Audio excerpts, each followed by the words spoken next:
네, 말씀을 전하도록 하겠습니다. 우리 앞을 보시고 말씀의 제목을 한번 읽겠습니다. 보이시죠? 있습니다. 시작. 야곱입니까? 이스라엘입니까? 아멘. 야곱입니까? 이스라엘입니까? 라는 제목으로 말씀을 전하도록 하겠습니다. 우리 앞서 보시고 우리 마음을 담아서 축복하며 인사하겠습니다. 사랑합니다. 축복합니다. 축복합니다. 네, 감사합니다. 오늘 오랜만에 우리 정태규 형제님 오셔서 너무 감사드리고, 오늘 제 기억에는 아마 처음 본 우리 자매님 같아요. 우리 저기 계신 자매님, 우리 축복의 박수 합시다. 고맙습니다. 감사합니다. 처음 오신 거 맞죠? 네, 맞죠? 네, 맞습니다. 자, 이제 저를 보시고 오늘 4월 둘째 주일 오늘 예배 가운데 임하신 우리 모든 믿음의 가족들을 축복합니다. 선포되는 말씀을 통해 하나님께서 주시는 위로와 회복 누리시기를 주님의 이름으로 간절히 축원을 드립니다. 지난주에 우리는 생명축제를 지냈습니다. 여러분, 한 영혼을 주님께로 인도하는 것은 정말 해산하는 수고가 필요해요. 고통스럽기도 하고 시간이 걸리기도 하고 많은 에너지가 필요합니다. 그러나 포기하지 아니하면 때가 이름에 거두게 돼 있어요. 아멘이시지요? 포기하지 않으면 때가 이르면 반드시 거두게 되어 있습니다. 바라기는 품은 영혼들 전도하기에 여러분 포기하지 마시고 계속해서 기도하시고 복음을 전하시기를 주님의 이름으로 축원을 드립니다. 우리는 계속해서 올 한 해 하나님과 동역하는 교회라는 주제로 말씀을 나누고 있지요. 하나님과의 동역이란 하나님과 함께 하나님의 일을 하는 것입니다. 여기서 하나님의 일이란 교회 사역만을 의미하지 않지요. 나에게 주어진 것, 하나님의 영광을 위해서 하고 있다면 그 일이 곧 하나님의 일입니다. 그 일을 통해서 하나님의 영광을 받으시고 우리도 함께 하나님의 영광을 누리게 하시는 거예요. 여러분, 하나님의 동역자로서 하나님의 영광을 누리게 되길 바랍니다. 그래서 주님이 세우신 게 뭐냐? 바로 주님의 몸인 교회입니다. 우리를 주님의 몸으로 삼으셔서 주님께서 우리를 손과 발로 삼으셔서 주님과 동역하게 하시는 거예요. 그래서 같이 주님의 영광을 누리게 하시는 것이죠. 그러니까 교회인 우리의 삶은 얼마나 영광스러운 삶인지 몰라요. 우리가 주님의 몸이라고요. 우리를 도구로 삼으시는 것이죠. 그래서 바울은 우리에게 이렇게 권면합니다. 에베소서 4장 16절을 우리 쉬운 성경을 한번 읽어보겠습니다. 시작. 온몸이 그리스도께 붙어 있으니 각 지체가 서로 도와주어 각자 맡은 일을 잘해 내도록 하십시오. 그러면 온몸이 건강하게 성장하여 사랑 안에서 더욱 튼튼히 서게 될 것입니다. 아멘. 주께서 우리를 주님의 몸된 교회의 지체로 부르셨다.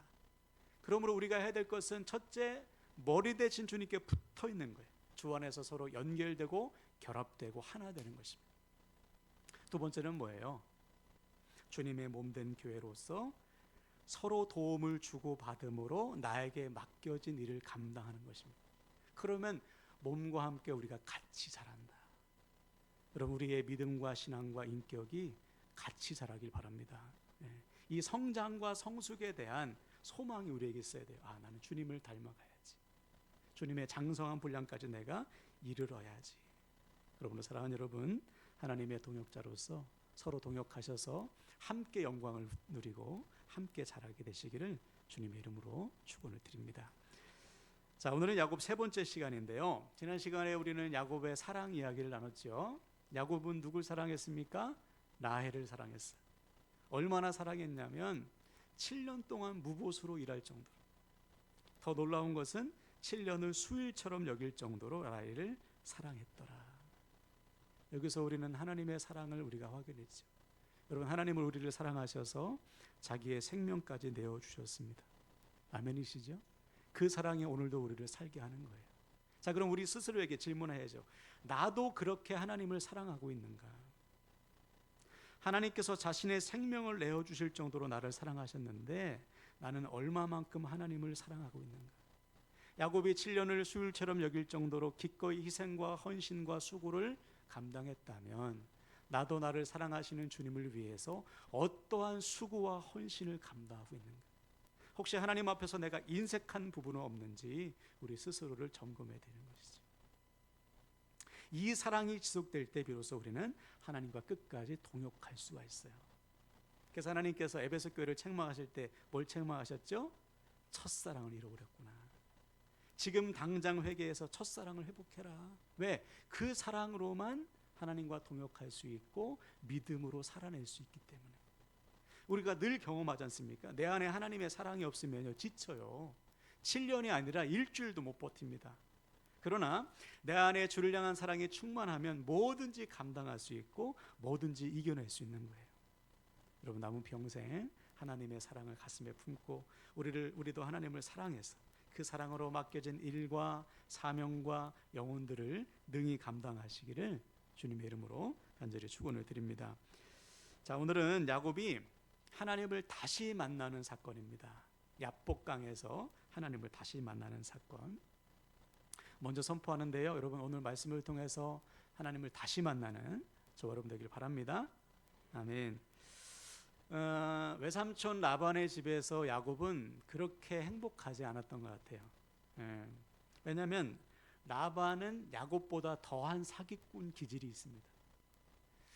7년이 됐어요. 7년을 무보수로 일해서 이제 결혼식입니다. 결혼식 날이 딱 됐는데 그 결혼식 날에 신혼방에 들어가 봤더니 라헬이 아니고 레아가 있는 거예요. 그래서 다음날 아침에 깨어나 보니까 옆에 레아가 누워 있는 거죠. 깜짝 놀래가지고 외삼촌 무슨 일이냐고 하니까 우리 집안 관습이 첫째가 먼저 가야 돼. 둘째가 먼저 가는 법은 없어. 사기꾼이죠. 속인 것입니다. 그래서 사랑하지도 않은 레아와 결혼했어요. 그런데 그때 라반이 제안을 합니다. 야, 너 라헬과 결혼하고 싶지? 물론이죠. 그러면 7년 또 일해라. 두 딸로 14년을 그냥 사기쳐 버린 거예요. 그래서 울며 겨자 먹기 식으로 이 야곱이 7년을 또 무보수로 일했네. 근데 그 후로도 14년을 무보수로 일했는데 그 후로도 라반이 제대로 된 품삯을 주지 않습니다. 그래서 어느 날은 못해 먹겠다고 해서 고향으로 돌아간다고 말을 해요. 그때가 언제냐면은 라헬이 첫 번째 아들, 자기 몸에서 나온 첫 번째 아들 요셉을 낳았을 때입니다. 야곱의 11번째 아들이죠. 그래서 자기가 사랑하는 이 부인이 첫 아들을 낳았으니까 돌아가겠습니다. 라반에게 말해요. 그때서야 라반이 붙들고, 야, 그러면 내가 제대로 된 품삯을 줄게. 그제서야 이제 제대로 된 근로계약을 하는 거예요. 자, 이때 야곱이 꾀를 내죠. 그럼 삼촌, 앞으로 삼촌에 있는 양과 염소가 태어나겠는데 태어난 새끼 중에 알록달록한 것은 그럼 제가 가질게요. 희거나 검은 것은 외삼촌이 가지세요. 이 라반의 입장에서는 너무 좋거든요. 왜냐하면 알록달록한 것이 태어날 확률이 적어요. 대부분이 흰 거, 대부분 검은 거고 어쩌다가 알록달록한 것이 나오거든요. 좋다, 그렇게 하자. 자, 그때부터 야곱이 어떻게 하죠? 건강한 양과 염소가 냇물가에서 짝짓기를 할 때 알록달록한 나무를 막 보여주는 거예요. 껍질을 벗겨가지고 알록달록하게 막 보여줍니다. 반면에 비실비실한 거 올 때는 내버려둬요. 짝짓기 할 때는. 그 결과 건강한 양과 염소는 다 몰랐습니까? 알록달록한 것만 낳는 거예요. 비리비리한 것은 다 흰거나 검은 거나. 그러다 보니까 이제 야곱의 재산이 점점 더 많아져요. 라반보다 많아집니다. 라반이 안색이 변해요. 라반의 아들들도, 야, 야곱이 우리 아버지 재산 다 뺏어간다. 그때 이제 야곱이 결심을 하는 겁니다. 돌아가자. 그리고서 이제 부인들과 상의한 다음에 야반도주를 해요. 밤에 라반 몰래 도망 나옵니다. 라반이 이제 뒤늦게 깨닫고 이제 야곱을 쫓아와서 잡혀요. 근데 여러분, 이 과정 속에서 하나님이 개입하십니다. 자, 어떻게 개입하셨는지 성경을 한 장만 앞으로 넘기시면 창세기 31장 29절. 하나님께서 라반에게 이렇게 말씀하셔요. 너를 해할 만한 능력이 내 손에 있으나 너의 아버지의 하나님이 어젯밤에 내게 말씀하시기를 너는 삼가 야곱에게 선악간에 말하지 말라 하셨느니라. 아멘. 라반이 말하는 거죠. 야, 내가 너 얼마든지 해칠 수 있지만 하나님이 어제 내 꿈에 나타나셔서 너 건들지 말래. 하나님께서 야곱을 보호하셨습니다. 여러분, 야곱이 지난 20년 동안 외삼촌 댁에서 20년 있었거든요. 하나님을 찾았다는 기록이 없어요. 하나님께 기도했다거나 하나님을 예배했다고라는 기록이 전혀 없습니다. 그런데도 하나님께서 야곱을 돌보아 주시는 거예요. 왜? 사랑하시기 때문에, 하나님의 자녀이기 때문에 하나님을 찾지도 않는 이 야곱을 하나님이 사랑하시고 보호하시는 거예요. 우리도 마찬가지예요. 여러분, 우리가 때때로 하나님을 잊고 산다 해도 하나님 우리를 떠나신 적이 없습니다. 우리를 눈동자와 같이 지켜주시는 거예요. 아멘이십니까? 이 하나님의 사랑이 오늘도 우리를 붙들고 있다는 사실을 믿으시길 바랍니다. 자, 이제 드디어 야곱이 라반과 헤어지고 20년 만에 이제 고향으로 돌아갑니다. 자, 그런데 문제가 있어요. 고향에 누가 있습니까? 형 에서가 있잖아요. 에서가, 그죠? 자기의 장자권 축복꽃을 빼앗은 야곱, 내가 반드시 죽일 거야 결심했던 이 에서가 두 눈이 시퍼렇게 살아있어요. 그러니까 야곱이 선뜻 고향으로 돌아가기 어렵죠. 무섭죠. 사람을 먼저 보내요. 소문을 퍼뜨립니다. 야곱이 돌아옵니다. 사람이 왔어요. 와서는 충격적인 얘기를 말하는 거예요. 야곱이 돌아온다는 소식을 듣고 야곱이 군사 400명을 거느리고 야곱을 맞이하러 온다는 것이죠. 왜 군사를 데리고 오겠어요? 야곱 죽이려고. 그렇죠? 큰일 난 겁니다. 죽은 목숨이에요 이제. 자, 이때 야곱이 어떻게 할까요? 그 이름답게 꾀를 냅니다. 사람과 재산을 두 떼로 나눠요. 먼저 한 떼를 보냅니다. 그리고서 한 떼를 치면 나머지 두 번째 후벌떼가 도망가려고 이렇게 이제 계획을 탁 세워요. 내가 한 떼를 보내가지고 치면 내가 도망가야지. 그런데도 불안해. 그래서 어떻게 하느냐? 20년 만에 기도합니다. 야곱이 베델에서 하나님을 만나고 20년 만에 하나님 앞에 기도해요. 어떻게 기도하는가? 구절을 보십시오. 오늘 본문 읽진 않았지만 32장 9절, 창세기 32장 9절에 제가 읽겠습니다. 야곱이 또 이르되 내 조부 아브라함의 하나님, 내 아버지 이삭의 하나님 여호와여, 주께서 전에 내게 명하시기를 내 고향 내 족속에게로 돌아가라, 내가 내게 은혜를 베풀리라 하셨나이다. 그렇죠? 20년 전에 베델에서 만났던 그 하나님을 드디어 회상합니다. 하나님 그때 약속하셨죠. 저 무사히 고향으로 돌아오게 하신다고 했잖아요. 그 은혜를 베풀어 주십시오. 야곱이 20년 만에 하나님 앞에 기도해요. 자, 여기서 우리가 알 수 있는 사실, 야곱은 분명히 20년 전에 베델에 하나님을 만났어요. 그렇죠? 하나님께서 약속의 말씀을 주셨고 제단을, 자기가 베고자 하던 돌을 제단 삼아서 하나님께 예배도 드리고 하나님 앞에 서원도 했죠. 그러나 그 후로 20년 동안 야곱은 하나님을 찾지 않았다는 거예요. 하나님을 만났어요. 하나님의 살아계심도 믿어. 그런데 하나님 없는 삶을 살았던 것입니다. 우리의 모습과 비슷하지 않습니까? 분명히 하나님을 만났어. 하나님을 믿어. 하나님의 살아계심도 알아. 그런데 하나님 없는 삶을 사는 거예요. 이게 야곱의 모습이에요. 자, 그러다가 인생의 위기가 닥치자 비로소 하나님을 찾게 되는 거예요. 20년 만에. 자, 이 말을 바꿔 말하면 하나님께서 야곱을 기다리셨습니다. 몇 년 기다리셨어요? 20년 기다리신 거예요. 도저히 안 될 것 같아. 그래서 그로 하여금 하나님을 찾을 수밖에 없는 상황으로 지금 이끄신 것입니다. 에서라는 도구를 통해서. 우리 인생도 마찬가지예요. 하나님은 때때로 우리가 하나님을 찾을 수밖에 없는 상황으로 우리를 이끄십니다. 하나님 앞에 기도할 수밖에 없는 상황으로 우리를 이끌어 가시는 거예요. 왜? 안 찾으니까. 하나님을 찾지 않으니까 하나님을 찾을 수밖에 없는 상황으로 우리를 인도하십니다. 그래서 여러분이 잘 아시는 홍해 사건도 보십시오. 여러분, 홍해 앞으로 인도하시는 분이 누굴까요? 하나님이에요. 우연히 가다가 홍해네 그렇게 된 것이 아니고 성경에 보면 분명히 하나님께서 그들을 홍해로 이끄셨다고 기록하고 있어요. 왜? 거기서 누굴 찾으라고? 하나님을 찾으라. 앞에는 홍해, 뒤에는 애굽의 군대. 이 상황으로 우리를 몰아가시는 거예요. 왜? 이 상황 속에서 하나님을 찾으라. 자, 그래서 이때 하나님께서 모세의 입을 통해서 이렇게 선포하게 하시죠. 출애굽기 14장 13절 읽습니다. 시작. 모세가 백성에게 이르되 너희는 두려워하지 말고 가만히 서서 여호와께서 오늘 너희를 위하여 행하시는 구원을 보라. 너희가 오늘 본 애굽 사람을 영원히 다시 보지 아니하리라. 아멘. 누굴 보라는 거예요? 하나님을 보라. 왜? 안 보니까. 하나님을 바라볼 수밖에 없는 상황으로 하나님이 그들을 이끄신 거예요. 그러므로 사랑하는 여러분, 모든 상황 속에서 우리의 구원이 되시고 해답이 되시는 하나님을 바라보시기 바랍니다. 예. 그때부터 회복이 시작되는 거예요. 예.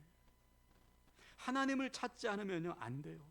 눈앞의 상황에 두려워하고 낙심하지 말고 모세처럼 하나님께 기도하며 하나님을 보는 거예요.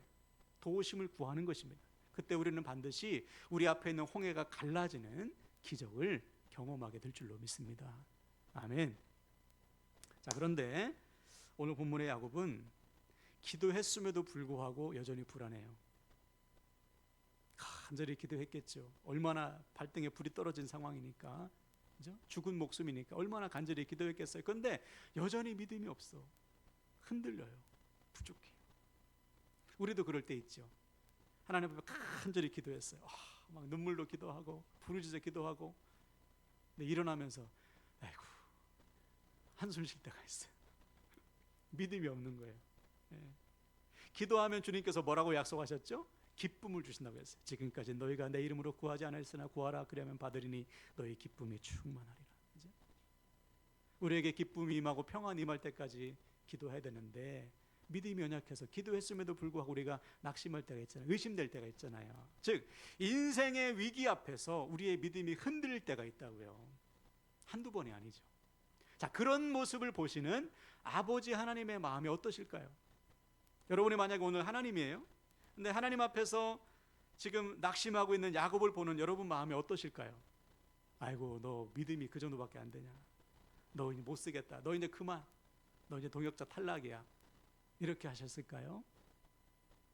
그런 하나님이 아니시죠. 자, 하나님 어떻게 하셨을까? 오늘 본문 24절 보십시오. 제가 읽겠습니다. 야곱은 홀로 남았더니 어떤 사람이 날이 새도록 야곱과 씨름하다가, 그렇죠, 하나님께서 야곱을 찾아오셨어요. 참 못났어요, 야곱. 그죠? 다 보내고 자기만 남았어요. 먼저 보낸 거예요. 왜 보냈을까요? 혹시 형이 이 조카들 제수 씨 보면 좀 마음이 누그러질까 봐. 다 보내놓고 야복강에 홀로 앉아있는, 그 홀로 앉아있는 믿음이 연약한 야곱을 누가 찾아오셨는가? 하나님이 찾아오셨다. 여러분, 이 아침에 하나님이 우리를 찾아오셨어요. 흔들리는 우리를 붙잡아주는.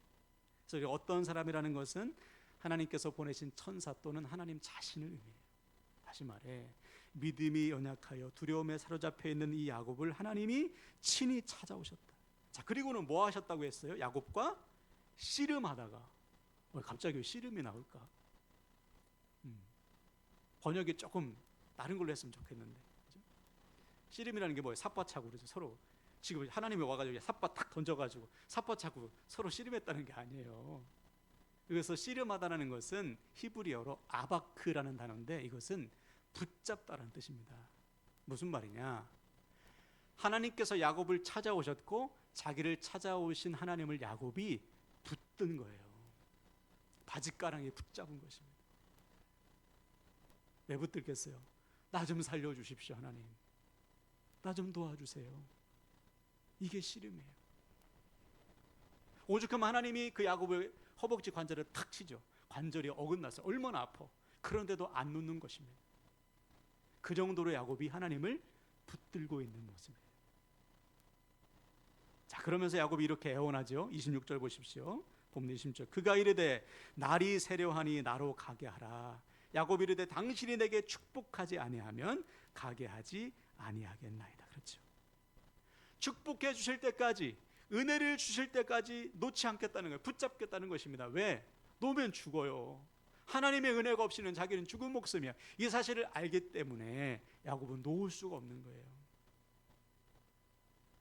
여러분, 바로 이겁니다. 하나님의 은혜로만 산다는 사실을 아는 사람은 하나님을 붙들게 돼 있어요. 아멘이십니까? 내 손에 있는 거 다 내려놓고요, 하나님을 붙들게 돼 있어요. 그때 회복이 시작된다는 사실을 믿으시기 바랍니다. 네? 자, 그래서 이때 하나님이 야곱의 이름을 물으시죠. 네 이름이 뭐냐? 야곱입니다. 아니, 하나님이 몰라서 부르셨겠어요? 아시죠? 무슨 뜻입니까? 야, 너 야곱으로 살았지. 네 꾀를 붙들고 네 경험을 붙들고 네 머리를 붙들고 살았지. 너 이제 그렇게 살면 안 돼. 이제는 야곱이 되어서는 안 돼. 그러면서 이름을 바꿔주셔요. 무엇으로? 이스라엘. 이스라엘의 뜻은 하나님과 겨루어 이긴 자. 무슨 말이냐? 하나님을 끝까지 붙들어서 복을 받은 자란 뜻입니다. 하나님을 끝까지 붙들고 매달려서 복을 받아낸 자, 이것이 이스라엘이에요. 너 이제부터는 나를 붙들어라. 네 자신을 붙드는 인생 되지 말고 하나님을 붙드는 인생이 되어라. 야곱이 지금 이스라엘로 바뀌는 순간입니다. 지금까지 야곱은 자기를 붙들어서 자기 꾀를 붙들고, 근데 이제 다시 하나님을 만났을 때는 하나님을 붙드는 인생이 되었습니다. 그래서 그것을 야곱이 뭐라고 이름 지었어요? 분이엘, 하나님의 얼굴, 하나님을 봤다는 거예요.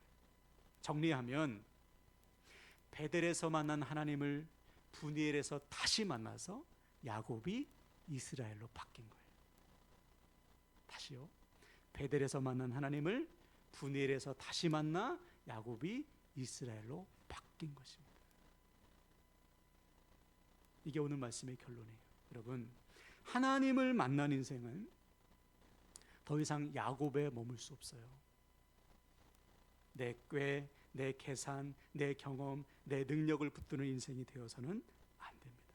이제는 하나님을 붙드는 이스라엘로 변화되는 거예요.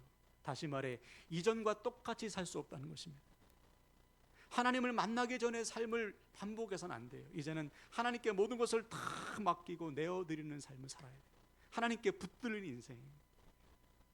자, 그래서 바울은 이렇게 우리에게 선포했습니다. 고린도후서 6장 17절 볼까요? 있습니다. 시작. 그런즉 누구든지 그리스도 안에 있으면 새로운 피조물이라, 이전 것은 지나갔으니 보라 새 것이 되었도다. 아멘. 누구든지 예수 그리스도를 만나 구원의 복을 얻은 사람은 새 것이 됐다. 이전처럼 살 수 없다. 세상의 가치, 세상의 방법, 세상의 목적을 위해서 사는 인생이 아니고 이제는 하나님의 나라를 위해서 산다. 자기의 꾀, 자기의 경험, 자신의 계산을 붙드는 인생이 아니고 이제는 하나님을 붙드는 인생으로 변화된다. 야곱이 이스라엘로 바뀌는 거예요. 여러분, 이 거듭남의 은혜가 이미 예수 믿는 우리 모두에게 임했다는 사실을 믿으시기 바랍니다. 우리는 이미 야곱에서 이스라엘로 바뀌었어요. 이미 예수를 믿는 순간부터. 근데 문제는 뭐냐? 거듭남의 은혜가 임했음에도 불구하고 삶의 변화는 저절로 안 되더라고요. 시간이 지난다고 안 됩니다. 반드시 여기엔 뭐가 필요하냐? 훈련이 필요해요. 훈련. 물론 한순간에 변화되는 사람도 있더라고요. 바울처럼, 그죠? 주님 만나자마자 막 모든 것을 배설물처럼 막 버리고 막 주님께 막 헌신하고 막 삶을 한순간에 확 바뀌는 사람도 있어요. 근데 바울처럼 야곱처럼 이미 만났음에도 불구하고 또다시 잊어버리는 사람이 더 많은 것 같아요. 저를 포함해서. 분명히 베델에서 하나님 만났는데, 하나님을 예배하고 하나님께 헌신했는데, 서원까지 했는데 또다시 눈앞의 상황 때문에, 삶의 짐 때문에 하나님을 잊어버리고 하나님 없이 사는 사람이 태반입니다. 너무나 많습니다. 그래서 하나님이 우리를 부르시는 거예요. 어디로? 야복 강가로 부르시는 거예요. 하나님을 찾을 수밖에 없는 상황으로 우리를 부르셔가지고 거기서 하나님을 다시 찾도록 하나님이 역사해 주시는 거예요. 그래서 훈련이 필요해요. 훈련이. 거기서 우리 환도뼈도 어긋나고, 그죠? 우리의 모든 것이 다 깨어지고 부서지고 하나님께 두 손 들게 하나님께서 만드시는 거예요. 이 훈련의 과정을 통해서 우리는 이스라엘로 변화되는 것이죠. 그러면 사랑하는 여러분, 오늘 우리는 우리 자신을 점검해야 돼요. 나는 지금 야곱으로 살고 있는가? 야곱에 머물러 있는가? 아니면 이스라엘로 살아가고 있나?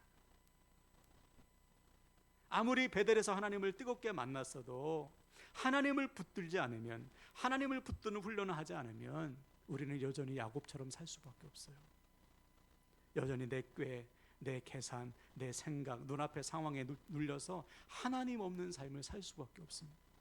이제는 변화돼야 돼요. 하나님을 붙드는 이스라엘로 바뀌어야 됩니다. 어떻게 가능할까요? 훈련하셔야 돼요. 하나님과 씨름하셔야 돼요. 하나님 붙들고 매달려야 됩니다. 그때 하나님께서 우리를 일으켜 세워주시는 거예요. 그럼 사랑하는 여러분, 오늘 이 아침이 내가 붙들고 있는 모든 것을 내려놓고 하나님을 붙드는 분이엘의 아침이 되길 축복합니다. 그래서 더 이상 야곱에 머무는 인생이 아니고요, 남은 평생 하나님을 붙들고 하나님께 붙들린 인생, 이스라엘로 살아가시기를 주님의 이름으로 간절히 축원을 드립니다. 아멘. 이 시간